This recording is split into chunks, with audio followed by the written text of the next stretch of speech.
Super prime at 9 ನಲ್ಲಿ ಇವತ್ತಿನ ಇಡೀ ದಿನದ ಪ್ರಮುಖ ಬೆಳವಣಿಗೆಗಳ ವಿಶೇಷ ವರದಿಗಳನ್ನು ತೋರಿಸ್ತೀವಿ. ಅದಕ್ಕೂ ಮೊದಲು ರಾಜ್ಯ, ದೇಶ ಹಾಗೂ ವಿದೇಶಗಳಲ್ಲಿ ನಡೆದಿರುವ ಟಾಪ್ 18 ಸುದ್ದಿಗಳನ್ನು ನೋಡ್ತಾ ಹೋಗೋಣ. ವಿಜಯಪುರದ ಭೀಮಾ ತೀರದ ಗಡಿ ಭಾಗದಲ್ಲಿ ಹಾಡಹಗಲೇ ಮತ್ತೊಂದು ದರೋಡೆ ನಡೆದಿದೆ. ಚಡಚಣ ತಾಲೂಕಿನ ಹಲಸಂಗಿ ಗ್ರಾಮದಲ್ಲಿನ ಜ್ಯುವೆಲರಿ ಶಾಪ್ಗೆ ನುಗ್ಗಿದ ದರೋಡೆಕೋರರು ಕೆಲವೇ ನಿಮಿಷಗಳಲ್ಲಿ ಚಿನ್ನಾಭರಣ ದೋಚಿದ್ದಾರೆ. ಮುಖಕ್ಕೆ ಮಾಸ್ಕ್ ಧರಿಸಿ ಗನ್ ಹಿಡಿದು ಬಂದು ಜ್ಯುವೆಲರಿ ಅಂಗಡಿ ದೋಚಲಾಗಿದೆ. ದರೋಡೆಕೋರರ ಕೃತ್ಯ ಸಿಸಿಟಿವಿಯಲ್ಲಿ ಕ್ಯಾಪ್ಚರ್ ಆಗಿದ್ದು ಇಡೀ ರಾಜ್ಯದ ಜನ ಬೆಚ್ಚಿ ಬಿದ್ದಿದ್ದಾರೆ. ವಿಜಯಪುರ ಜಿಲ್ಲೆ ಚಡಚಣ ತಾಲೂಕಿನ ಹಲಸಂಗಿ ಗ್ರಾಮದಲ್ಲಿ ನಡೆದ ಜ್ಯುವೆಲರಿ ಶಾಪ್ ದರೋಡೆಯಲ್ಲಿ 205 ಗ್ರಾಂ ಚಿನ್ನಾಭರಣ, 1 ಕೆಜಿ ಬೆಳ್ಳಿ ದೋಚಲಾಗಿದೆ. ದರೋಡೆ ವೇಳೆ ವಿಡಿಯೋ ಮಾಡಿಕೊಳ್ತಾ ಇದ್ದ ಅನಿಲ್ ಎಂಬಾತನ ಮೇಲೆ ಗುಂಡು ಹಾರಿಸಿದ್ದಾರೆ. ಈ ವೇಳೆ ಪಕ್ಕದಲ್ಲಿದ್ದ ಆತ್ಮಲಿಂಗ ಹೂಗಾರ್ ಎಂಬಾತನ ಕಾಲಿಗೆ ಗುಂಡು ತಾಗಿದ್ದು ಆಸ್ಪತ್ರೆಯಲ್ಲಿ ಚಿಕಿತ್ಸೆ ನೀಡಲಾಗುತ್ತಿದೆ. ಸ್ಥಳಕ್ಕೆ ಪೊಲೀಸ್ ವರಿಷ್ಠಾಧಿಕಾರಿ ಲಕ್ಷ್ಮಣ್ ನಿಂಬರಗಿ ಭೇಟಿ ನೀಡಿ ಪರಿಶೀಲಿಸಿದ್ದಾರೆ. ಸಮುದ್ರದಲ್ಲಿ ಟೂರಿಸ್ಟ್ ಬೋಟ್ ಮಗುಚಿ 2 ಪ್ರವಾಸಿಗರು ಸಾವನ್ನಪ್ಪಿರೋ ಘಟನೆ ಉಡುಪಿಯ ಕೋಡಿಬೆಂಗ್ರೆ ಅಳಿವೆ ಬಾಗಿಲು ಬಳಿ ನಡೆದಿದೆ. ಆಳ ಸಮುದ್ರದಲ್ಲಿ ಅಲೆಗಳಿಗೆ ಸಿಲುಕಿದ್ರಿಂದ ಬೋಟ್ ಮಗುಚಿದೆ. ಘಟನೆಯಲ್ಲಿ ಮತ್ತಿಬ್ಬರು ಗಂಭೀರವಾಗಿ ಅಸ್ವಸ್ಥಗೊಂಡಿದ್ದು ಚಿಕಿತ್ಸೆ ಪಡೆದಿದ್ದಾರೆ. ಡೆಲ್ಟಾ ಬೀಚ್ನಿಂದ ಹೋಗ್ತಿದ್ದ ಬೋಟ್ನಲ್ಲಿ 14 ಮಂದಿ ಪ್ರವಾಸಿಗರಿದ್ದರು. ಗದಗದ ಲಕ್ಕುಂಡಿಯಲ್ಲಿ ಸಿಕ್ಕ ನಿಧಿಯನ್ನ ಸರ್ಕಾರಕ್ಕೆ ಒಪ್ಪಿಸಿದ್ದ ಕಸ್ತೂರವ್ವ ರಿತ್ತಿ ಕುಟುಂಬಕ್ಕೆ ಸರ್ಕಾರ ಬಂಪರ್ ಗಿಫ್ಟ್ ನೀಡಿದೆ. ಕಸ್ತೂರವ್ವ ರಿತ್ತಿಗೆ ಹೊರಗುತ್ತಿಗೆ ಆಧಾರದಲ್ಲಿ ಅಡುಗೆ ಸಹಾಯಕಿ ಕೆಲಸ ನೀಡಿದೆ. ಜೊತೆಗೆ ಮನೆ ಕಟ್ಟಲು 5 ಲಕ್ಷ ರೂಪಾಯಿ ಮಂಜೂರು ಮಾಡಲಾಗಿದೆ. 2028ರ ಚುನಾವಣೆಗೆ ಇನ್ನೂ 2.5 ವರ್ಷವಿರುವಾಗಲೇ ಕಾಂಗ್ರೆಸ್ ಮತ್ತು ಮೈತ್ರಿ ನಾಯಕರ ಮಧ್ಯೆ ಜಟಾಪಟಿ ಶುರುವಾಗಿದೆ. ಮುಂದಿನ ಚುನಾವಣೆಯಲ್ಲಿ ಎನ್ಡಿಎ ಅಧಿಕಾರಕ್ಕೆ ಬರಲ್ಲ ಎಂಬ ಸಿಎಂ ಹೇಳಿಕೆಗೆ ಪರಿಷತ್ ವಿಪಕ್ಷ ನಾಯಕ ಛಲವಾದಿ ನಾರಾಯಣಸ್ವಾಮಿ ತಿರುಗೇಟು ಕೊಟ್ಟಿದ್ದಾರೆ. ಎನ್ಡಿಎ 150ಕ್ಕೂ ಹೆಚ್ಚು ಸೀಟ್ ಗೆದ್ದು ಅಧಿಕಾರಕ್ಕೆ ಬಂದೇ ಬರುತ್ತೆ ಅಂತ ಹೇಳಿದ್ದಾರೆ. 2028ಕ್ಕೂ ನಮ್ಮದೇ ಸರ್ಕಾರ ಅಂತ ಸಿಎಂ ಸಿದ್ದರಾಮಯ್ಯ ಹೇಳಿದ್ದಾರೆ. ಕೇಂದ್ರ ಸಚಿವ ಎಚ್ಡಿ ಕುಮಾರಸ್ವಾಮಿ ಮತ್ತು ಡಿಸಿಎಂ ಡಿಕೆ ಶಿವಕುಮಾರ್ ನಡುವಿನ ಜಟಾಪಟಿ ಮತ್ತಷ್ಟು ತಾರಕಕ್ಕೇರಿದೆ. 2028ಕ್ಕೆ ನಾನೇ ಸಿಎಂ ಎಂಬ ಎಚ್ಡಿಕೆ ಹೇಳಿಕೆಗೆ ಡಿಸಿಎಂ ಡಿಕೆ ಶಿವಕುಮಾರ್ ವ್ಯಂಗ್ಯವಾಡಿದ್ದಾರೆ. ನಾವು ದೇಶದ ಜನತೆಗೋಸ್ಕರ ರಾಜಕಾರಣ ಮಾಡ್ತಿದ್ದೇವೆ ಹೊರತು ಕುಟುಂಬ ರಾಜಕಾರಣ ಮಾಡ್ತಾ ಇಲ್ಲ ಅಂತ ತಿರುಗೇಟನ್ನ ಕೊಟ್ಟಿದ್ದಾರೆ. ಹಿಂದೂ ಮುಖಂಡ ವಿಕಾಸ್ ಪುತ್ತೂರ್ಗೆ ದ್ವೇಷ ಭಾಷಣ ಕಾಯ್ದೆ ಅಡಿ ನೋಟಿಸ್ ಕೊಟ್ಟಿದ್ದಕ್ಕೆ ಸರ್ಕಾರದ ವಿರುದ್ಧ ಬಿಜೆಪಿ ಸಿಡಿದೆದ್ದಿದೆ. ದ್ವೇಷ ಭಾಷಣ ಹೆಸರಲ್ಲಿ ವಿಪಕ್ಷಗಳನ್ನ ಸರ್ಕಾರ ಟಾರ್ಗೆಟ್ ಮಾಡ್ತಿದೆ. ಹೀಗಾಗಿ ಯಾವುದೇ ಕಾರಣಕ್ಕೂ ಮಸೂದೆಗೆ ರಾಜ್ಯಪಾಲರು ಸಹಿ ಹಾಕಬಾರದು ಅಂತ ಪರಿಷತ್ ವಿಪಕ್ಷ ನಾಯಕ ಛಲವಾದಿ ನಾರಾಯಣಸ್ವಾಮಿ ಆಗ್ರಹಿಸಿದ್ದಾರೆ. ಉತ್ತರಾಖಂಡದ ಗಂಗೋತ್ರಿ ಧಾಮಕ್ಕೆ ಹಿಂದೂಯೇತರರಿಗೆ ಪ್ರವೇಶ ನಿಷೇಧಿಸಲಾಗಿದೆ. ಶ್ರೀ ಗಂಗೋತ್ರಿ ದೇವಸ್ಥಾನ ಸಮಿತಿ ಈ ನಿರ್ಧಾರವನ್ನು ಕೈಗೊಂಡಿದೆ. ಈ ನಿರ್ಬಂಧವು ಬದ್ರಿನಾಥ್ ಮತ್ತು ಕೇದಾರನಾಥ ದೇವಾಲಯಗಳಿಗೂ ಹಾಗೂ ಗಂಗಾ ಮಾತೆಯ ಚಳಿಗಾಲದ ವಾಸಸ್ಥಾನವಾದ ಮುಖ್ಬಾಗೂ ಅನ್ವಯಿಸುತ್ತೆ ಅಂತ ಸಮಿತಿ ತಿಳಿಸಿದೆ. ಹಿಮಾಚಲ ಪ್ರದೇಶದಲ್ಲಿ ಉಂಟಾದ ಭಾರೀ ಹಿಮಪಾತ ಪ್ರವಾಸಿಗರನ್ನ ಕಂಗೆಡಿಸಿದೆ. ಹಿಮಾವೃತ ರಸ್ತೆಗಳು ಮತ್ತು ಭಾರೀ ಟ್ರಾಫಿಕ್ ಜಾಮ್ನಿಂದಾಗಿ ಮನಾಲಿ ಸುತ್ತಮುತ್ತ ಸಂಚಾರ ಅಸ್ತವ್ಯಸ್ತಗೊಂಡಿತ್ತು. ರಸ್ತೆಗಳು ಸಂಪೂರ್ಣವಾಗಿ ಹಿಮದಿಂದ ಮುಚ್ಚಿ ಹೋಗಿದ್ರಿಂದ ಪ್ರವಾಸಿಗರು ಕಳೆದ 24 ಗಂಟೆಗಳಿಂದ ಹೋಟೆಲ್ಗಳಲ್ಲೇ ಉಳಿದುಕೊಂಡಿದ್ದಾರೆ. 77ನೇ ಗಣರಾಜ್ಯೋತ್ಸವ ಅಂಗವಾಗಿ ಭಯೋತ್ಪಾದಕ ಕೃತ್ಯಗಳು ನಡೆಯದಂತೆ ದೇಶದಾದ್ಯಂತ ಹೈ ಅಲರ್ಟ್ ಘೋಷಿಸಲಾಗಿದೆ. ಈ ಮಧ್ಯೆ ರಾಜಸ್ಥಾನದ ನಗೌರ್ ಜಿಲ್ಲೆಯಲ್ಲಿ ಸುಮಾರು 10,000 ಕೆಜಿ ಸ್ಫೋಟಕಗಳು ಪತ್ತೆಯಾಗಿದ್ದು ಪೊಲೀಸರು ವಶಪಡಿಸಿಕೊಂಡಿದ್ದಾರೆ. ಈ ಸಂಬಂಧ 58 ವರ್ಷದ ವ್ಯಕ್ತಿಯನ್ನ ಬಂಧಿಸಲಾಗಿದ್ದು ಪೊಲೀಸರು ತೀವ್ರ ತನಿಖೆ ಮಾಡುತ್ತಿದ್ದಾರೆ. ಗಣರಾಜ್ಯೋತ್ಸವ ಹಿನ್ನೆಲೆ ಪಂಜಾಬ್ನ ಅಮೃತಸರದ ಅಟ್ಟಾರಿ ವಾಘಾ ಗಡಿಯಲ್ಲಿ ಬೀಟಿಂಗ್ ರಿಟ್ರೀಟ್ ನಡೆಸಲಾಯಿತು. ಈ ವಿಶೇಷ ಕಾರ್ಯಕ್ರಮ ವೀಕ್ಷಣೆಗೆ ಸಾವಿರಾರು ಮಂದಿ ಗಡಿಯಲ್ಲಿ ಜಮಾಯಿಸಿದ್ರು. ಬಿಎಸ್ಎಫ್ ಯೋಧರು ಪಾಕಿಸ್ತಾನಿ ರೇಂಜರ್ಸ್ಗೆ ಸಿಹಿ ಹಂಚುವ ಮೂಲಕ ಸೌಹಾರ್ದತೆ ಪ್ರದರ್ಶಿಸಿದ್ರು. ಅಮೆರಿಕದ ಸುಂಕ ನೀತಿಗಳಿಂದ ಬೇಸತ್ತಿರೋ ಕೆನಡಾ ಮತ್ತೆ ಭಾರತದತ್ತ ಚಿತ್ತ ಹರಿಸಿದೆ. ಮಾರ್ಚ್ ಮೊದಲ ವಾರ ಕೆನಡಾ ಪ್ರಧಾನಿ ಮಾರ್ಕ್ ಕಾರ್ನಿ ಭಾರತಕ್ಕೆ ಭೇಟಿ ನೀಡಲಿದ್ದು ಹದಗೆಟ್ಟಿದ್ದ ದ್ವಿಪಕ್ಷೀಯ ಸಂಬಂಧ ಸರಿಪಡಿಸಲು ಮುಂದಾಗಿದ್ದಾರೆ. ಈ ವೇಳೆ ಸುಮಾರು $2.8 ಶತಕೋಟಿ ಮೌಲ್ಯದ ಒಪ್ಪಂದಗಳಿಗೆ ಸಹಿ ಹಾಕುವ ಸಾಧ್ಯತೆ ಇದೆ. ಇರಾನ್ ಮೇಲೆ ಅಮೆರಿಕ ಪಡೆ ದಾಳಿ ಮಾಡುವ ಆತಂಕ ಇದೆ. ಈ ಹಿನ್ನೆಲೆ ಇರಾನ್ನ ಸರ್ವೋಚ್ಚ ನಾಯಕ ಅಯಾತುಲ್ಲಾ ಅಲಿ ಖಮೇನಿ ಟೆಹರಾನ್ನ ಬಂಕರ್ನಲ್ಲಿ ಅಡಗಿಕೊಂಡಿದ್ದಾರೆ ಎನ್ನಲಾಗಿದೆ. ಅಮೆರಿಕ ಇರಾನ್ ಮೇಲೆ ದಾಳಿ ನಡೆಸುವ ಅಪಾಯವಿದೆ ಎಂಬ ಸೂಚನೆ ಸಿಗ್ತಾ ಇದ್ದಂತೆ 3ನೇ ಮಗನಿಗೆ ಅಧಿಕಾರ ಹಸ್ತಾಂತರ ಮಾಡಿ ಖಮೇನಿ ರಹಸ್ಯ ಸ್ಥಳಕ್ಕೆ ಶಿಫ್ಟ್ ಆಗಿದ್ದಾರೆ. ದಕ್ಷಿಣ ಫಿಲಿಪ್ಪೈನ್ಸ್ನಲ್ಲಿ ಭೀಕರ ಹಡಗು ದುರಂತ ಸಂಭವಿಸಿದೆ. 342 ಪ್ರಯಾಣಿಕರನ್ನ ಹೊತ್ತು ಸಾಗ್ತಾ ಇದ್ದ ಫೆರ್ರಿ ಮುಳುಗಿ 18 ಜನ ಸಾವನ್ನಪ್ಪಿದ್ದಾರೆ. 28 ಮಂದಿ ಪ್ರಯಾಣಿಕರು ಕಾಣೆಯಾಗಿದ್ದಾರೆ. ಜಾಂಬೋಗಾದಿಂದ ಜಲೋ ದ್ವೀಪಕ್ಕೆ ಹೊರಟಿದ್ದಾಗ ಈ ದುರಂತ ಸಂಭವಿಸಿದೆ. ಸದ್ಯ ಕಾಣೆ ಆಗಿರುವವರ ರಕ್ಷಣೆಗೆ ಕಾರ್ಯಾಚರಣೆ ಮುಂದುವರೆಸಲಾಗಿದೆ. ಭಾರೀ ಹಿಮಪಾತದೊಂದಿಗೆ ಬೀಸುತ್ತಿರುವ ಬಿರುಗಾಳಿಗೆ ಅಮೆರಿಕ ತತ್ತರಿಸಿ ಹೋಗಿದೆ. ಭಾರೀ ಹಿಮಪಾತ ಹಿನ್ನೆಲೆ ದೇಶದಾದ್ಯಂತ 14,000ಕ್ಕೂ ಹೆಚ್ಚು ವಿಮಾನಗಳ ಹಾರಾಟ ರದ್ದುಗೊಳಿಸಲಾಗಿದೆ. ಜನಜೀವನ ಅಸ್ವಸ್ಥಗೊಂಡಿದೆ. ದಕ್ಷಿಣ ಪರ್ವತಗಳಿಂದ ಹಿಡಿದು ನ್ಯೂ ಇಂಗ್ಲೆಂಡ್ವರೆಗೆ ರಸ್ತೆ ಹಿಮದಿಂದ ಮುಚ್ಚಿ ಹೋಗಿದೆ. ಅಮೆರಿಕದ ಮೈನ್ ರಾಜ್ಯದಲ್ಲಿ 8 ಜನರನ್ನ ಹೊತ್ತೊಯ್ತಾ ಇದ್ದ ಖಾಸಗಿ ಜೆಟ್ ಪತನವಾಗಿದೆ. ಮೈನ್ ರಾಜ್ಯದ ಬ್ಯಾಂಗೋರ್ ಅಂತಾರಾಷ್ಟ್ರೀಯ ವಿಮಾನ ನಿಲ್ದಾಣದಲ್ಲಿ 8 ಪ್ರಯಾಣಿಕರಿದ್ದ ಬೊಂಬಾರ್ಡಿಯರ್ ಚಾಲೆಂಜರ್ 600 ಹೆಸರಿನ ಖಾಸಗಿ ಜೆಟ್ ಟೇಕ್ ಆಫ್ ಆಗುವಾಗ ಅಪಘಾತಕ್ಕೀಡಾಗಿದೆ. ಇಂಡೋನೇಷ್ಯಾದ ಸೆಂಟ್ರಲ್ ಕಾಲಿಮಂಟನ್ನ ಕಸೊಂಗನ್ ಮಾರುಕಟ್ಟೆ ಬಳಿ ಭಾರೀ ಅಗ್ನಿಯಗಡ ಸಂಭವಿಸಿದೆ. ಅಲ್ಲಿನ ವಸತಿ ಪ್ರದೇಶ ಮತ್ತು ಅಂಗಡಿಗಳಿಗೆ ಬೆಂಕಿ ಬಿದ್ದಿದೆ. ಬೆಂಕಿಯ ಕೆನ್ನಾಲಿಗೆಗೆ ಇಡೀ ಪ್ರದೇಶ ಹೊತ್ತಿ ಉರಿದಿದೆ.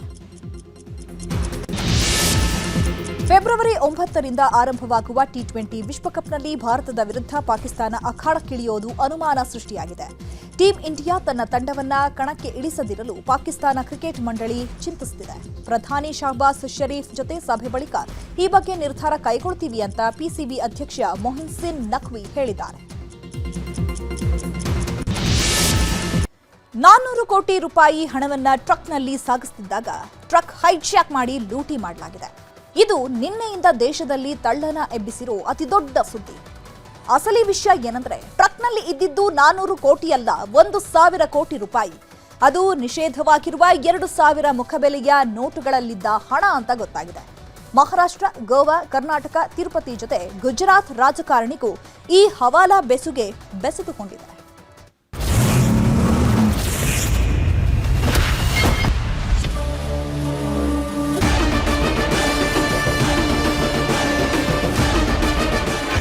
ದೇಶದಲ್ಲಿ ನಿನ್ನೆಯಿಂದ ದೊಡ್ಡ ಸಂಚಲನ, ಅಚ್ಚರಿ ಸೃಷ್ಟಿಸಿರೋ ಏಕೈಕ ಸುದ್ದಿ ಅಂದ್ರೆ ಚೋರ್ಲಾಘಾಟ್ನಲ್ಲಿ ನಡೆದಿರುವ 4 ಶತಕೋಟಿ ರೂಪಾಯಿಯ ರಾಬರಿ. ಟ್ರಕ್ನಲ್ಲಿ 400 ಕೋಟಿ ಹಣ ಸಾಗಿಸುತ್ತಿದ್ದಾಗ ಬಾಲಿವುಡ್, ಹಾಲಿವುಡ್ ಸಿನಿಮಾಗಳನ್ನು ಮೀರಿಸೋ ರೀತಿಯಲ್ಲಿ ರಿಯಲ್ ಆಗಿ ರಾಬರಿ ಮಾಡಲಾಗಿದೆ. ಮಹಾರಾಷ್ಟ್ರದಿಂದ 400 ಕೋಟಿ ರೂಪಾಯಿ ಗರಿಗರಿ ನೋಟುಗಳನ್ನ ಹೊತ್ತು ಬರ್ತಿದ್ದ ಟ್ರಕ್ಕನ್ನೇ ಹೈಜಾಕ್ ಮಾಡಿ ಅದರಲ್ಲಿಂದ ಹಣವನ್ನ ಅಕ್ಕಿ ಮೂಟೆ ತುಂಬಿಕೊಂಡು ಹೋದಂಗೆ ಹೊತ್ಕೊಂಡು ಹೋಗಿದ್ದಾರೆ. ಅಸಲಿ ವಿಷಯ ಏನಂದ್ರೆ, ಹೋಗಿರೋದು 400 ಕೋಟಿ ರೂಪಾಯಿ ಅಲ್ಲ, ಬರೋಬ್ಬರಿ 10 ಶತಕೋಟಿ, ಅಂದ್ರೆ 1,000 ಕೋಟಿ ರೂಪಾಯಿ. 1,000 ಕೋಟಿ ರಾಬರಿ ಕೇಸ್ನಲ್ಲಿ ಉದ್ಯಮಿಗಳು, ರಾಜಕಾರಣಿಗಳು, ಪೊಲೀಸರ ಜೊತೆಗೆ ತಿರುಪತಿ ತಿಮ್ಮಪ್ಪನ ಸನ್ನಿಧಿಗೂ ಲಿಂಕ್ ಸಿಕ್ಕಿದೆ. आज एका मोठ्या रॉबरीचा खुलासा करतोय. कर्नाटकमध्ये चोरला घाटामध्ये 400 करोडची झालेली एक मोठी रॉबरी. 16 ऑक्टोबर रोजी चोरला घाटामध्ये रात्रीच्या वेळेस 2 कंटेनरमध्ये 400 करोड रुपये चोरला घाटात रात्रीच्या वेळेस लुटले गेले. 400 ಕೋಟಿ ಅಲ್ಲ, 1,000 ಕೋಟಿ ಹಣವನ್ನ ಕರ್ನಾಟಕದ ಗಡಿಯಲ್ಲಿ ರಾಬರಿ ಮಾಡಿದ್ದಾರೆ. ಹೀಗಂತ ಹೇಳ್ತಿರೋ ಈತನ ಹೆಸರು ಸಂದೀಪ್ ಪಾಟೀಲ್. ಇಲ್ಲಿವರೆಗೆ ಸಿಕ್ಕಿರೋ ಮಾಹಿತಿ ಪ್ರಕಾರ ಈ ಸಂದೀಪ್ ಪಾಟೀಲ್ ಕಪ್ಪು ಹಣವನ್ನ ಬಿಳಿ ಹಣವನ್ನಾಗಿ ಮಾಡುತ್ತಿದ್ದ ಒಬ್ಬ ಮಧ್ಯವರ್ತಿ. ರಾಜಕಾರಣಿಗಳು, ಉದ್ಯಮಿಗಳು ಮುಚ್ಚಿಟ್ಟು ಬಚ್ಚಿಟ್ಟ ಹಣವನ್ನ ಅವರು ಹೇಳಿದ ಕಡೆಗೆ ಸಾಗಿಸೋಕೆ ಈತನೇ ಮಾಸ್ಟರ್ ಮೈಂಡ್. ರಾಜಕಾರಣಿಗಳು, ಉದ್ಯಮಿಗಳ ಬ್ಲ್ಯಾಕ್ ಮನಿ ಶಿಫ್ಟಿಂಗ್ನಲ್ಲಿ ಈತನಿಗೂ ಒಂದು ಪಾಲಿತ್ತು. ಹೀಗಾಗಿ ದರೋಡೆಯಾದ 1,000 ಕೋಟಿ ಹಣದಲ್ಲಿ ಈತನ ಶೇರಿಂಗ್ ಹಣವೂ ಹೋಗಿದ್ದು. ನನ್ನ ಹಣ ಹೋದ್ರೂ ಪರವಾಗಿಲ್ಲ ಅಂತ 1,000 ಕೋಟಿ ಹವಾಲಾ ಹಣದಲ್ಲಿ ಯಾರೆಲ್ಲ ಭಾಗಿ ಅನ್ನೋ ಗುಟ್ಟನ್ನ ಈತನೇ ಹೊರ ಹಾಕಿದ್ದಾನೆ. ಕಿಶೋರ್ ಸೇಠ್ ರಿಯಲ್ ಎಸ್ಟೇಟ್ ಉದ್ಯಮಿ, ವಿರಾಟ್ ಗಾಂಧಿ ಹವಾಲಾ ಏಜೆಂಟ್, ಜಯೇಶ್ ಉದ್ಯಮಿ ಕಿಶೋರ್ ಸ್ನೇಹಿತ, ಗುಜರಾತ್ ರಾಜ್ಯದ ಪ್ರಭಾವಿ ರಾಜಕಾರಣಿ. ಸಂದೀಪ್ ಹೇಳೋ ಪ್ರಕಾರ ಟ್ರಕ್ನಿಂದ ರಾಬರಿ ಆಗಿರೋ ಹಣದಲ್ಲಿ ಗುಜರಾತ್ನ ಪ್ರಖ್ಯಾತ ರಾಜಕಾರಣಿಯದ್ದೇ ಸಿಂಹಪಾಲು ಇತ್ತಂತೆ. ಇದಕ್ಕೆ ಸಾಕ್ಷಿ ಅನ್ನೋ ಹಾಗೆ किशोर ಮತ್ತು जयेश माताडिरो ऑडिओ. त्याचं म्हणणं असं होतं की त्यांनी अर्जितच्या सांगण्यावरनं गेम केली. कर्नाटकचे पोलीसवाले पण होते, त्यातनं मटेरियल कुठे गुम झाला. आता तो जे काय त्याच्या, कारण तो त्याच्या अंडरमध्ये आहे, तो विराट पण तो त्याच्याशी मस्ती करू शकत नाही. तो ಗುಜರಾತ್ ರಾಜಕಾರಣಿಯ ಹೆಸರು ಥಳಕು ಹಾಕ್ಕೊಳ್ತಿದ್ದಂತೆ ಇಡೀ ಪ್ರಕರಣ ರಾಜಕೀಯ ತಿರುವು ಪಡೆದಿದೆ. ಇಷ್ಟು ದೊಡ್ಡ ಹಣ ಮಹಾರಾಷ್ಟ್ರದ ಕಾಂಗ್ರೆಸ್ ನಾಯಕರಿಗೆ ಸೇರಿದ್ದು ಅಂತ ಬಿಜೆಪಿಯವರು. ಮಹಾರಾಷ್ಟ್ರದಲ್ಲಿ ಬಿಜೆಪಿ ಆಡಳಿತ ಇರೋದು, ಹಾಗಾಗಿ ಬಿಜೆಪಿಯವರಿಗೆ ಸೇರಿದ್ದು ಹಣ ಅಂತ ಕಾಂಗ್ರೆಸ್ನವರು ಆರೋಪ ಮಾಡುತ್ತಿದ್ದಾರೆ. ಗುಜರಾತ್ ಲಿಂಕ್ ಇದೆ, ಮಹಾರಾಷ್ಟ್ರ ಲಿಂಕ್ ಇದೆ, ಗೋವಾ ಲಿಂಕ್ ಇದೆ. ಮೂರರಲ್ಲೂ ಕೂಡ ಯಾರ ಸರ್ಕಾರ ಇರೋದು? ಗುಜರಾತ್ನಲ್ಲಿ ಬಿಜೆಪಿ ಸರ್ಕಾರ 25 ವರ್ಷದಿಂದ ಇದೆ. ಕಳೆದ 10-15 ವರ್ಷದಿಂದ ಮಹಾರಾಷ್ಟ್ರದಲ್ಲೇ ಅವ್ರ ಸರ್ಕಾರ ಇದೆ. ಗೋವಾನಲ್ಲಿ ಕೂಡ ಅದೇ ಇದೆ. ಎಲ್ಲಾ ಚುನಾವಣೆಗಳಿಗೂ ಕಾಂಗ್ರೆಸ್ ಕರ್ನಾಟಕದಿಂದಲೇ ಹಣ ಕಳಿಸೋದು. ಈಗ ಯಾಕೆಂದ್ರೆ ತೆಲಂಗಾಣ ಮತ್ತೆ ಹಿಮಾಚಲ ಪ್ರದೇಶದಲ್ಲಿ 3 ಕಾಸಿಲ್ಲ ಅವ್ರಿಗೆ. ಕಾಂಗ್ರೆಸ್ಗೆ ಎಲ್ಲಿಯೂ ಹಣ ಇಲ್ಲ. ಇವತ್ತು ಅವ್ರ ಪಕ್ಷ ನಡೆಸೋದೇ ಕಷ್ಟ ಆಗಿದೆ. ಅದರಿಂದಾಗಿ ಎಲ್ಲಿ ಅಧಿಕಾರದಲ್ಲಿದ್ದಾರೋ ಅಲ್ಲಿ ಲೂಟಿ ಮಾಡಿತಾ ಇದ್ದಾರೆ. ಇಲ್ಲ, ಅದಾಗಿದ್ದು ಅಕ್ಟೋಬರ್ 6ನೇ 7ನೇ ದಿವಸದಾಗ ಆಗಿದೆ ಅಂದರೆ ಅದು ಈಗ ಮೊನ್ನೆ 9 ತಾರೀಕಿನ ಕೇಸ್ ರಿಜಿಸ್ಟರ್ ಆಗಿದೆ ಮಹಾರಾಷ್ಟ್ರದಾಗ ಯಾವುದೋ ಸ್ಟೇಷನ್ನಾಗೆ. ಸೊ ನಮ್ಮವ್ರು ಈಗಾಗಲೇ ಪತ್ರ ಬರ್ದಾರೆ, ನೀವು ಯಾರು ಬಂದ್ರೆ ನಾವು ಸಪೋರ್ಟ್ ಮಾಡ್ತೀವಿ ಅಂತ. ನಮ್ಮ ಗಮನಕ್ಕೆ ಬಂದರೆ ಅವ್ರು ಯಾರು ಕಲ್ಬಿಟ್ಟು ಕೊಟ್ಟರೆ ನಾವು ಇನ್ವೆಸ್ಟಿಗೇಷನ್ ಮಾಡ್ತೀವಿ. ಇಷ್ಟು ದೊಡ್ಡ ಪ್ರಮಾಣದ ಒಂದು ವೇಳೆ ಹಣ ಇವತ್ತು ಹೈಜಾಕ್ ಆಗಿದೆ, ಚೋರಿ ಆಗಿದೆ, ಡಕಾಯಿತಿ ಆಗಿದೆ ಅಂದರೆ FIR ಎಲ್ಲ ಆಯಿತು, ಯಾವ ಸಮಯದಲ್ಲಿ ಆಗಿದೆ, ಇವತ್ತು ಯಾಕೆ ಕರ್ನಾಟಕ ರಾಜ್ಯಕ್ಕೆ ಇಲ್ಲಿವರೆಗೆ ಮಾಹಿತಿ ಕೊಟ್ಟಿಲ್ಲ, ಅದೆಲ್ಲ ಏನು ಗೌಪ್ಯತೆ? ಫಡ್ನವೀಸ್ ಅವರು ಇದಕ್ಕೆ ಉತ್ತರ ಕೊಡಬೇಕು. ಇವತ್ತು ಆ BJP ಸರ್ಕಾರ ಏನಿದೆ, ಸಮ್ಮಿಶ್ರ ಸರ್ಕಾರ, ಮಹಾರಾಷ್ಟ್ರದ್ದು ಗೋವಾದು ಏನಿದೆ, ಅವರು ಈ ದೇಶದ ಜನರಿಗೆ ಉತ್ತರ ಕೊಡಬೇಕಾಗ್ತದೆ. ಕಾಂಗ್ರೆಸ್ ಆಡಳಿತದಲ್ಲಿದ್ದವರು ಈ ರೀತಿಯ ಕೆಲಸ ಕಾರ್ಯಗಳನ್ನು ಭಾರಿ ಸಂದರ್ಭದಲ್ಲಿ ಮಾಡಿರುವಂಥದ್ದು. ಇಲ್ಲಿ ಹಣ ಕಲೆಕ್ಷನ್ ಮಾಡೋದು, ಇದನ್ನು ಬೇರೆ ಬೇರೆ ಕಡೆ ಕಳಿಸಿಕೊಡುವಂಥದ್ದು ನಾವೆಲ್ಲ ನೋಡಿದ್ದೀವಿ. ಆಂಧ್ರ ಪ್ರದೇಶದ ಚುನಾವಣೆ ಇರ್ಬೋದು, ಅಥವಾ ಹಿಮಾಚಲ ಪ್ರದೇಶದ ಚುನಾವಣೆ ಇರ್ಬೋದು, ಮಹಾರಾಷ್ಟ್ರ ಚುನಾವಣೆಗೆ ಒಂದು ರೀತಿಯಲ್ಲಿ ATM ಆಗಿ ಕರ್ನಾಟಕವನ್ನು ಮಾಡಿ ಅಲ್ಲಿಂದ ಹಣ ದೋಚಿ ಕಳಿಸಿಕೊಡುವಂಥದ್ದು ನಾವು ಕಂಡಿದ್ದೇವೆ. ಪೊಲೀಸರು ತನಿಖೆ ಮಾಡ್ತಾರೆ, ಯಾರು ದುಡ್ಡು ಅಂತ. ನಾನು BJPಯವರು ಕಾಂಗ್ರೆಸ್ ದುಡ್ಡು ಅಂತಾರೆ, ನಾವು ಕಾಂಗ್ರೆಸ್ BJP ದುಡ್ಡು ಅಂದರೆ ತನಿಖೆ ನಡೀತಾ ಇದೆ. ತನಿಖೆ ನಡೀಗ ಸತ್ಯ ಆಚೆ ಬರ್ತದಿಲ್ಲ, ಯಾರ್ದಂತ ಗೊತ್ತಾಗ್ತಿರ್ತಾನೆ. ರಾಜಕೀಯ ಏನಾದರೂ ಇರಲಿ, 400 ಕೋಟಿನೋ 1000 ಕೋಟಿನೋ ಅನ್ನೋದನ್ನ ಪೊಲೀಸರೇ ತನಿಖೆ ನಡೆಸಿ ಸ್ಪಷ್ಟಪಡಿಸಬೇಕು. ಯಾವ ಪಕ್ಷದವರಿಗೆ ಸೇರಿದ್ದು, ಯಾವ ರಾಜಕಾರಣಿಗೆ ಸೇರಿದ್ದ ಹಣ ಅನ್ನೋದು ಗೊತ್ತಾಗಬೇಕು. ನಿಜ, ಕಾಂಗ್ರೆಸ್ ಸೇರಿದಂತೆ ಪ್ರತಿಪಕ್ಷದವರೆಲ್ಲ CBIಗೆ ಕೊಡಿ, ಸುಪ್ರೀಂ ಕೋರ್ಟ್ ಹಾಲಿ ನ್ಯಾಯಮೂರ್ತಿಗಳ ಸಮಿತಿಯಲ್ಲಿ ತನಿಖೆಯಾಗಲಿ ಅಂತಿದ್ದಾರೆ. ಆದರೆ ಮಹಾರಾಷ್ಟ್ರ CM ದೇವೇಂದ್ರ ಫಡ್ನವೀಸ್ SIT ರಚನೆ ಮಾಡಿ ತನಿಖೆಗೆ ಸೂಚಿಸಿದ್ದಾರೆ. ಮಹಾರಾಷ್ಟ್ರ SIT ಪೊಲೀಸರು 6 ಜನರನ್ನ ಬಂಧಿಸಿ 1000 ಕೋಟಿ ರಹಸ್ಯದ ಬಗ್ಗೆ ವಿಚಾರಣೆ ಮಾಡುತ್ತಿದ್ದಾರೆ. ತನಿಖೆಯಲ್ಲಿ ಒಂದಷ್ಟು ಸ್ಫೋಟಕ ಅಂಶಗಳೂ ಸಿಕ್ಕಿವೆ. ಟ್ರಕ್ನಲ್ಲಿ ಸಾಗಿಸ್ತಾ ಇದ್ದಿದ್ದು 2000 ಮುಖಬೆಲೆ ನೋಟುಗಳು. ಮಹಾರಾಷ್ಟ್ರದಿಂದ ಗೋವಾ ಕರ್ನಾಟಕ ಮಾರ್ಗದಲ್ಲಿ ಸಾಗಾಟ ಮಾಡ್ತಿದ್ರು. ಟ್ರಕ್ಗೆ GPS ಅಳವಡಿಸಿ ಎಲ್ಲೆಲ್ಲಿ ಹೋಗ್ತಿದ್ದ ಅಂತ ಪರಿಶೀಲನೆನೂ ಮಾಡ್ತಿದ್ರಂತೆ.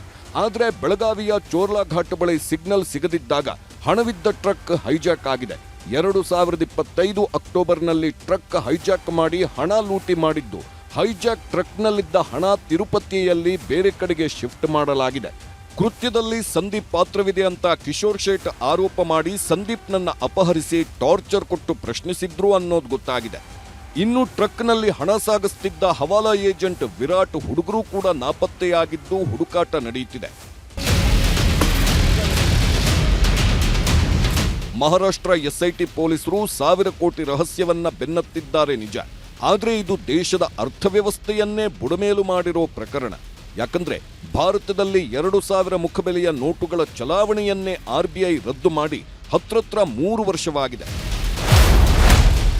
ಮೇ 2023ರಲ್ಲೇ RBI 2000 ನೋಟು ಚಲಾವಣೆಯನ್ನ ನಿಲ್ಲಿಸಿದೆ. ಸೆಪ್ಟೆಂಬರ್ 2025ರವರೆಗೆ 98% 2000 ಮುಖಬೆಲೆಯ ಪಿಂಕ್ ನೋಟುಗಳು ವಾಪಸ್ಸಾಗಿದೆ. RBI ಪ್ರಕಾರ ಈಗಲೂ 5884 ಕೋಟಿ ಮೌಲ್ಯದ 2000 ನೋಟುಗಳು ವಾಪಸ್ಸಾಗಿಲ್ಲ. ಈಗಲೂ 2000 ಮುಖಬೆಲೆಯ ನೋಟುಗಳನ್ನು ಎಕ್ಸ್ಚೇಂಜ್ ಮಾಡಲು RBI ನಿಯಮಗಳ ಪ್ರಕಾರ ಅವಕಾಶವಿದೆ. ಆದರೆ 2000 ನೋಟುಗಳಿಗೆ ಸೂಕ್ತ ದಾಖಲೆಗಳನ್ನು ಸಲ್ಲಿಸಬೇಕು. ಹೀಗಿದ್ರೂ 1000 ಕೋಟಿಯಷ್ಟು ಪಿಂಕ್ ನೋಟುಗಳನ್ನು ಹವಾಲಾ ಮೂಲಕ ಎಕ್ಸ್ಚೇಂಜ್ಗೆ ಆರೋಪಿಗಳು ಕೈ ಹಾಕಿದ್ದ ಅನುಮಾನ ದಟ್ಟವಾಗಿದೆ. ರಾಜಕಾರಣಿಗಳು, ಉದ್ಯಮಿಗಳು, ಅಧಿಕಾರಿಗಳು ಭಾಗಿಯಾಗಿರೋ ಸಾಧ್ಯತೆಗಳಿದ್ದು ಪ್ರಕರಣಕ್ಕೆ IT, ED, CBI ಎಂಟ್ರಿ ಆಗುವ ಸಾಧ್ಯತೆ ಇದೆ. 1000 ಕೋಟಿನೋ 400 ಕೋಟಿನೋ ಗೊತ್ತಿಲ್ಲ. ಆದರೆ ಅಕ್ಟೋಬರ್ 2025ರಲ್ಲಿ ನಡೆದ ಪ್ರಕರಣ ಈಗ ಹೊರಗೆ ಬಂದಿದ್ಯಾಕೆ? ಗುಜರಾತ್ನ ರಾಜಕಾರಣಿ ಯಾರು? ಇಷ್ಟು ಹಣವನ್ನ ಯಾಕೆ ಎಕ್ಸ್ಚೇಂಜ್ ಮಾಡುತ್ತಿದ್ದರು? ತಿರುಪತಿಯಲ್ಲಿ ಹಳೆ ನೋಟುಗಳಿಗೆ ಬದಲಾಗಿ ಯಾರು ನೋಟು ಕೊಡುತ್ತಾರೆ? ಇದು ಬರೀ 4 ಜನರ ನಡುವಿನ ವ್ಯವಹಾರನ? ದೊಡ್ಡ ಜಾಲವೇ ಇದೆಯಾ ಅಥವಾ ವೈಯಕ್ತಿಕ ದ್ವೇಷಕ್ಕಾಗಿ ಕಥೆ ಕಟ್ಟಿದ್ರಾ ಅನ್ನೋ ಸತ್ಯ ಈಗ ಬಯಲಾಗಬೇಕಿದೆ. Bureau report, news 18. ಮನ್ರೇಗಾ ಯೋಜನೆ ಮರುಜಾರಿಗೆ ಆಗ್ರಹಿಸಿ ನಡೆಸ್ತಾ ಇರೋ ಹೋರಾಟ ನಾಳೆ ತೀವ್ರ ಸ್ವರೂಪವನ್ನ ಪಡೆಯಲಿದೆ. ಒಂದ್ ಕಡೆ ಕಾಂಗ್ರೆಸ್ನವರು ಗವರ್ನರ್ ವಿರುದ್ಧ ಬೀದಿಗಿಳಿಯಲಿದ್ರೆ, ಇನ್ನೊಂದು ಕಡೆ ಸರ್ಕಾರದ ವಿರುದ್ಧ ಬಿಜೆಪಿಯವರು ಪ್ರತಿಭಟನೆ ಮಾಡಲಿದ್ದಾರೆ. ಹೀಗಾಗಿ ನಾಳೆ ಬೆಂಗಳೂರಿನಲ್ಲಿ ವಾಹನ ಸವಾರರು ನರಕ ಅನುಭವಿಸೋದು ಶತಸಿದ್ಧ.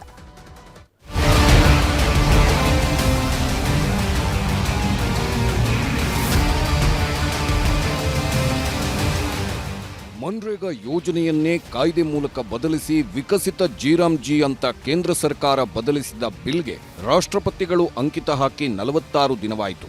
ಅವತ್ತಿನಿಂದಲೂ ಮನ್ರೇಗಾ ಉಳಿಸಿ ಜಿ ರದ್ದುಗೊಳಿಸಿ ಅಂತ ಕಾಂಗ್ರೆಸ್ ಹೋರಾಟ ಮಾಡುತ್ತಾನೇ ಇದೆ. ಕರ್ನಾಟಕದಲ್ಲಿ ಮನ್ರೇಗಾ ಪರವಾಗಿ ಜಿ ವಿರುದ್ಧ ಖಂಡನಾ ನಿರ್ಣಯ ಅಂಗೀಕಾರಕ್ಕೆ ರಾಜ್ಯ ಸರ್ಕಾರ ಅಧಿವೇಶನವನ್ನೂ ನಡೆಸುತ್ತಿದೆ. ಇದೇ ಅಧಿವೇಶನದಲ್ಲಿ ಕೇಂದ್ರದ ವಿರುದ್ಧ ರಾಜ್ಯ ಸರ್ಕಾರ ಬರೆದುಕೊಟ್ಟಿದ್ದ ಭಾಷಣವನ್ನ ಓದದೆ ರಾಜ್ಯಪಾಲರು ನಿರ್ಗಮಿಸಿದ್ರು. ಕಾಂಗ್ರೆಸ್ನವರು ಗವರ್ನರ್ಗೆ ಮುತ್ತಿಗೆ ಹಾಕಿ ಗಲಾಟೆ ಎಬ್ಬಿಸಿದ್ರು. ನಾಳೆಯಿಂದ ಮತ್ತೆ ಅಧಿವೇಶನನೂ ಕಂಟಿನ್ಯೂ ಆಗಲಿದೆ. ಇದರ ಮಧ್ಯೆನೇ ರಾಜ್ಯಪಾಲರ ವಿರುದ್ಧ ಕಾಂಗ್ರೆಸ್ ನಾಳೆ ಹೋರಾಟಕ್ಕೆ ಕರೆ ಕೊಟ್ಟಿದ್ದು ಫ್ರೀಡಂ ಪಾರ್ಕ್ನಿಂದ ಲೋಕಭವನದವರೆಗೂ ಪ್ರತಿಭಟನಾ ಮೆರವಣಿಗೆ ಹಮ್ಮಿಕೊಂಡಿದೆ. ಈಗ ಫ್ರೀಡಂ ಪಾರ್ಕ್ನಿಂದ ನಾಳೆ ನಾವು ರಾಜಭವನ್ ಚಲೋ ಮಾಡ್ತಾ ಇದ್ದೀವಿ. ಬಿಜೆಪಿ ಕಚೇರಿನೇ ನಾವು ಮುತ್ತಿಗೆ ಹಾಕಬೇಕಾಗಿತ್ತು, ಆದರೆ ಬೇಡ ಅಂತೇಳಿ ನಾವು ರಾಜಭವನ್ಗೆ ಮುತ್ತಿಗೆ ಹಾಕುವಂಥ ಕೆಲಸ ಇವತ್ತು ನಾವು ಹಮ್ಮಿಕೊಂಡಿದ್ದೇವೆ. ನಾಳೆ ಎಲ್ಲ ಶಾಸಕರು MLCಗಳು ಕಂಪಲ್ಸರಿ ಆಗಿ ಬರಬೇಕು. ನಮ್ಮ ಕಾರ್ಯಕರ್ತರ ಜೊತೆಗೆ ಏನು ನರೇಗಾ ವರ್ಕರ್ಸು ಅವರೆಲ್ಲ ಕೂಡ ಇವತ್ತು ಮುಂದಾಳತ್ವವನ್ನು ನಾವು ತೆಗೆದುಕೊಳ್ಬೇಕಾಗಿದೆ. ನಾಳೆ ಸಂದೇಶ ಪಂಚಾಯತಿ ಮಟ್ಟಕ್ಕೆ ತಲುಪಬೇಕಾಗಿದೆ. ಲೋಕಭವನ ಚಲೋಗೂ ಮುನ್ನ ಫ್ರೀಡಂ ಪಾರ್ಕ್ನಲ್ಲಿ ಪ್ರತಿಭಟನೆ ನಡೆಯಲಿದ್ದು CM Siddaramaiah, DCM DK Shivakumar ಸೇರಿದಂತೆ ಸಚಿವರು, ಕಾಂಗ್ರೆಸ್ನ ಸಂಸದರು, ಶಾಸಕರು ಭಾಗಿಯಾಗ್ತಿದ್ದಾರೆ. ನಾಳೆಯ ಪ್ರತಿಭಟನೆಗೆ ರಾಜ್ಯ ಕಾಂಗ್ರೆಸ್ ಉಸ್ತುವಾರಿ ರಣದೀಪ್ ಸಿಂಗ್ ಸುರ್ಜೇವಾಲಾ ಕೂಡ ಬರ್ತಿದ್ದಾರೆ. ಪ್ರತಿಭಟನಾ ರ್ಯಾಲಿ ಸಿದ್ಧತೆಯನ್ನ ಖುದ್ದು DK ಶಿವಕುಮಾರ್ ಅವರೇ ಫ್ರೀಡಂ ಪಾರ್ಕ್ಗೆ ಹೋಗಿ ಪರಿಶೀಲನೆಯನ್ನೂ ಮಾಡಿದ್ರು.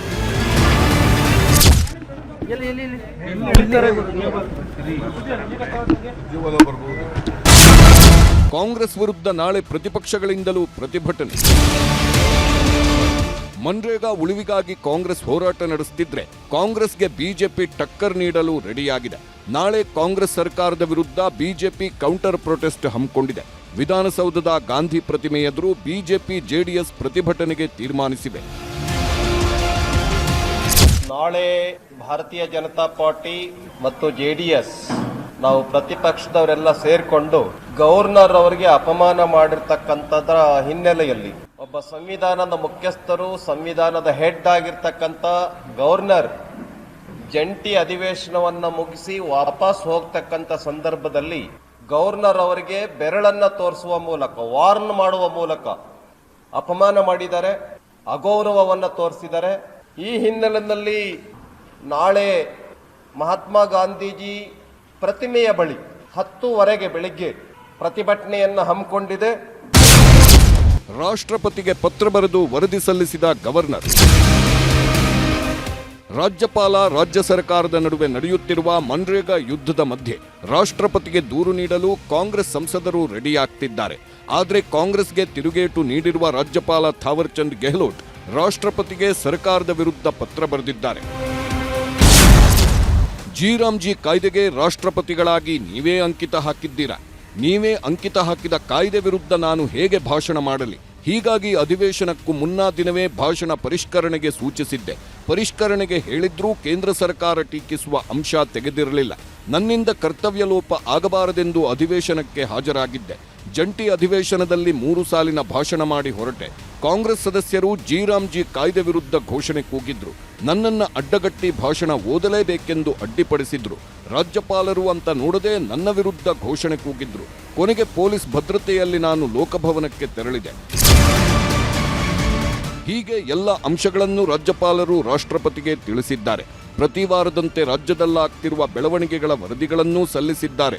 ಮನ್ರೇಗಾ ವರ್ಸಸ್ ಜಿ ಕಾಯ್ದೆ ಸಮರ ಏನಾದರೂ ಇರಲಿ, ನಾಳೆ ಕಾಂಗ್ರೆಸ್, ಬಿಜೆಪಿ, JDSನವರೆಲ್ಲ ಪ್ರತಿಭಟನೆ ಮಾಡ್ತಾರೆ.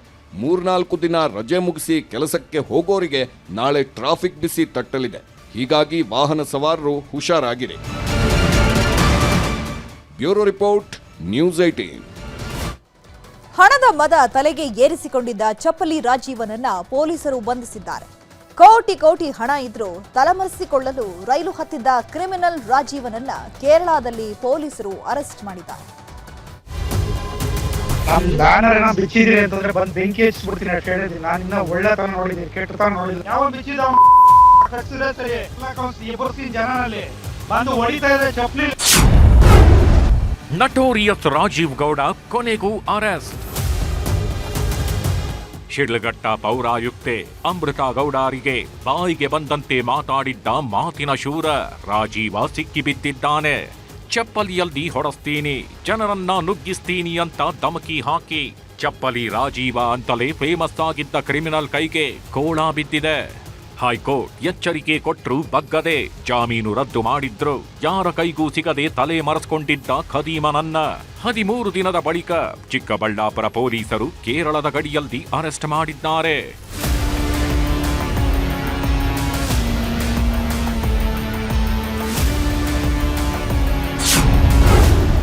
ಕೇರಳಕ್ಕೆ ಓಡ್ ಹೋಗ್ತಿದ್ದಾಗ ಬಲೆಗೆ ಬಿದ್ದ ಖದೀಮ.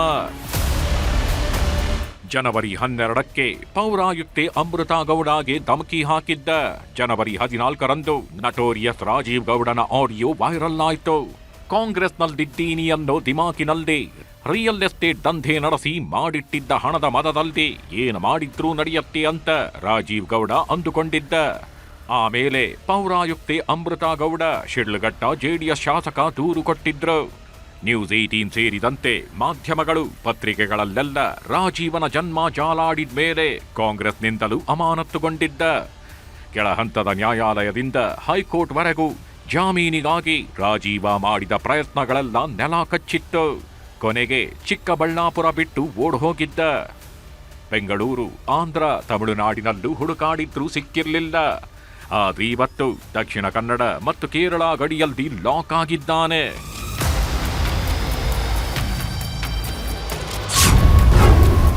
ಸುಳಿವು ಕೊಟ್ಟಿದ್ದು MG ಹೆಕ್ಟಾರ್ ಕಾರ್ GPS.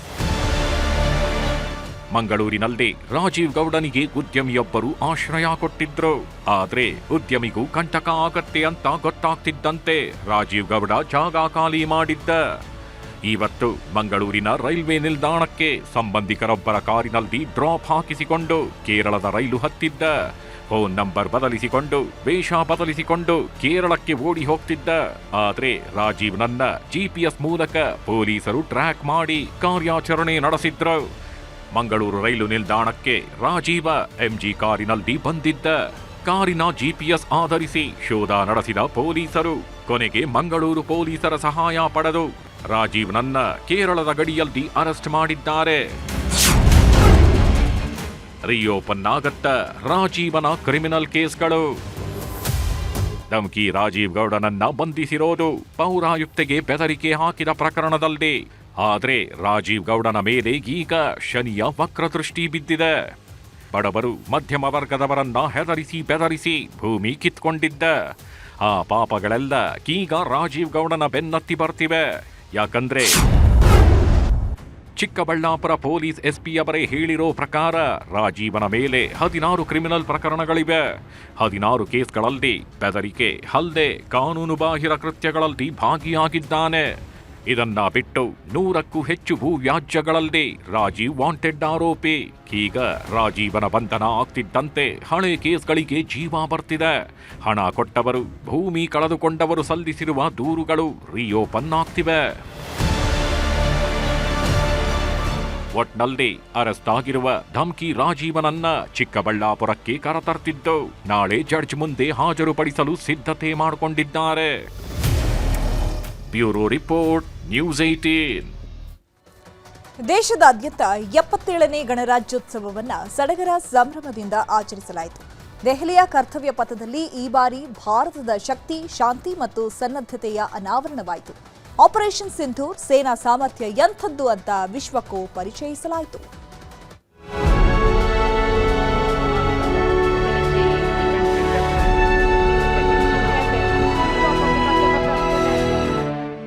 ದೇಶದಾದ್ಯಂತ 77ನೇ ಗಣರಾಜ್ಯೋತ್ಸವವನ್ನು ಹೆಮ್ಮೆ ಗೌರವದಿಂದ ಆಚರಿಸಲಾಗಿದೆ. ಪ್ರತಿ ವರ್ಷದಂತೆ ಈ ಬಾರಿಯೂ ದೆಹಲಿಯ ಕರ್ತವ್ಯ ಪಥದಲ್ಲಿ ದೇಶದ ಶಕ್ತಿ ಅನಾವರಣಗೊಂಡಿದೆ. ಆಪರೇಷನ್ ಸಿಂಧೂರ್ನಿಂದ ಇಡೀ ಜಗತ್ತಿಗೆ ಸಂದೇಶ ರವಾನಿಸಿದ್ದ ಭಾರತ ಸೇನಾಪಡೆಗಳು ಕರ್ತವ್ಯ ಪಥದಲ್ಲೂ ಅತಿದೊಡ್ಡ ಸಂದೇಶ ರವಾನಿಸಿದ್ದಾರೆ.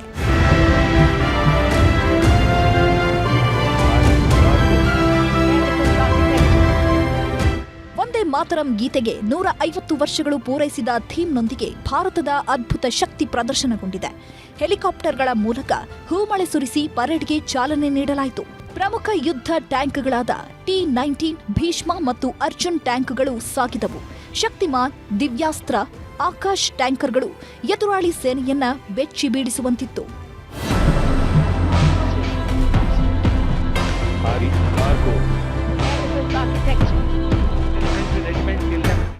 ಡಿಆರ್ಡಿಒ ಅಭಿವೃದ್ಧಿಪಡಿಸಿರುವ ದೀರ್ಘಕಾಲದ ಹಡಗಿನ ಮೇಲೆ ಹಾರಿಸುವ ಕ್ಷಿಪಣಿ ಕೂಡ ಆಕರ್ಷಣೀಯವಾಗಿತ್ತು.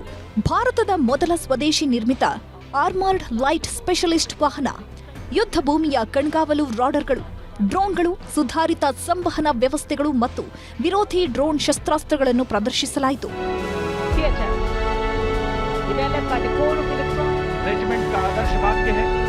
ಪರೇಡ್ನಲ್ಲಿ ಮೊದಲ ಸಲ ಭದ್ರತಾ ಪಡೆಯಲ್ಲಿರುವ ಪ್ರಾಣಿ ದಳವು ಹೆಜ್ಜೆ ಹಾಕಿದೆ. ಜನ್ಸ್ಕಾರ್ ಕುದುರೆ, ಅಪರೂಪದ ಬ್ಯಾಕ್ಟೀರಿಯನ್ ಒಂಟೆ, ಬ್ಲಾಕ್ ಕೈಟ್ ಸೇರಿದಂತೆ ವಿವಿಧ ತಳಿಯ ಪ್ರಾಣಿಗಳು ಕರ್ತವ್ಯ ಪಥದಲ್ಲಿ ರಾಜಗಾಂಭೀರ್ಯವಾಗಿ ಹೆಜ್ಜೆ ಹಾಕಿದ್ವು. ಅದರಲ್ಲೂ ಕರ್ನಾಟಕದ ಹೆಮ್ಮೆಯ ಮುದೋಳ ಶ್ವಾನಗಳ ಪರೇಡ್ ಎಲ್ಲರ ಗಮನ ಸೆಳೆಯಿತು. ಈ ಬಾರಿಯ ಗಣರಾಜ್ಯೋತ್ಸವದ ವಿಶೇಷ ಅತಿಥಿಗಳಾಗಿ ಯುರೋಪಿಯನ್ ಕೌನ್ಸಿಲ್ ಅಧ್ಯಕ್ಷ ಆಂಟೋನಿಯಾ ಕೋಸ್ಟಾ ಹಾಗೂ ಯುರೋಪಿಯನ್ ಕಮಿಷನ್ ಅಧ್ಯಕ್ಷೆ ಉರ್ಸುಲಾ ವಾನ್ ಡೆರ್ ಲೆಯೆನ್ ಬಂದಿದ್ರು. ಖುದ್ದು ರಾಷ್ಟ್ರಪತಿ ದ್ರೌಪದಿ ಮುರ್ಮು ರಾಷ್ಟ್ರಪತಿ ಭವನದಿಂದ ಕರ್ತವ್ಯ ಪಥಕ್ಕೆ ಕರೆತಂದ್ರು. ಇನ್ನು ಕರ್ತವ್ಯ ಪಥದಲ್ಲಿ ಈ ಸಲ ದೇಶದ ಹಲವು ರಾಜ್ಯಗಳ ಟ್ಯಾಬ್ಲೋಗಳ ಮೆರಗು ಮನಸೆಳೆಯಿತು. लोग कलाकार नृत्य करते हुए स्वतंत्रता का मंत्र झांकी स्वदेशी folk dances भारत केरल की इस झांकी में देखिए. Now we will travel across the breadth of India. 77ನೇ ಗಣರಾಜ್ಯೋತ್ಸವದಲ್ಲಿ ಈ ಸಲ ಕರ್ನಾಟಕದ ಸ್ತಬ್ಧ ಚಿತ್ರಗಳಿಗೆ ಅವಕಾಶ ಸಿಕ್ಕಿಲ್ಲ. ಇದಕ್ಕೆ ರಾಜ್ಯ ಸರ್ಕಾರನೂ ವಿರೋಧ ವ್ಯಕ್ತಪಡಿಸಿದೆ. ಇದಿಷ್ಟು ದೆಹಲಿ ಕರ್ತವ್ಯ ಪಥದ ಹೈಲೈಟ್ಸ್ಗಳಾದ್ರೆ, ಬೆಂಗಳೂರಿನ ಮಾಣಿಕ್ ಷಾ ಪರೇಡ್ ಮೈದಾನದಲ್ಲಿ ರಾಜ್ಯಪಾಲ ಥಾವರ್ ಚಂದ್ ಗೆಹ್ಲೋಟ್ ಗಣರಾಜ್ಯೋತ್ಸವದಲ್ಲಿ ಭಾಗಿಯಾಗಿದ್ರು. ರಾಜ್ಯ ಸರ್ಕಾರದ ಸಾಧನೆಗಳನ್ನು ಮುಕ್ತ ಕಂಠದಿಂದ ಶ್ಲಾಘಿಸಿದ್ರು. CM Siddaramaiah, DCM D K Shivakumar ಕೂಡ ಗಣರಾಜ್ಯೋತ್ಸವ ಕಾರ್ಯಕ್ರಮಕ್ಕೆ ಸಾಕ್ಷಿಯಾದರು. ಇನ್ನು ರಾಜ್ಯಪಾಲರು ಪರಿಪೂರ್ಣ ಭಾಷಣ ಮಾಡಿದ್ದು ಎಲ್ಲರ ಹುಬ್ಬೇರಿಸಿತು. ಒಟ್ಟಾರೆ ಭಾರತದ 77ನೇ ಗಣರಾಜ್ಯೋತ್ಸವಕ್ಕೆ ಅಮೆರಿಕ ಅಧ್ಯಕ್ಷ ಡೊನಾಲ್ಡ್ ಟ್ರಂಪ್, ಚೀನಾ ಅಧ್ಯಕ್ಷ ಜಿನ್ಪಿಂಗ್, ರಷ್ಯಾ ಅಧ್ಯಕ್ಷ ಪುಟಿನ್ ಸೇರಿದಂತೆ ವಿಶ್ವದ ಅಗ್ರ ದೇಶಗಳ ನಾಯಕರು ಶುಭಾಶಯ ಕೋರಿದರು. Bureau report, news 18.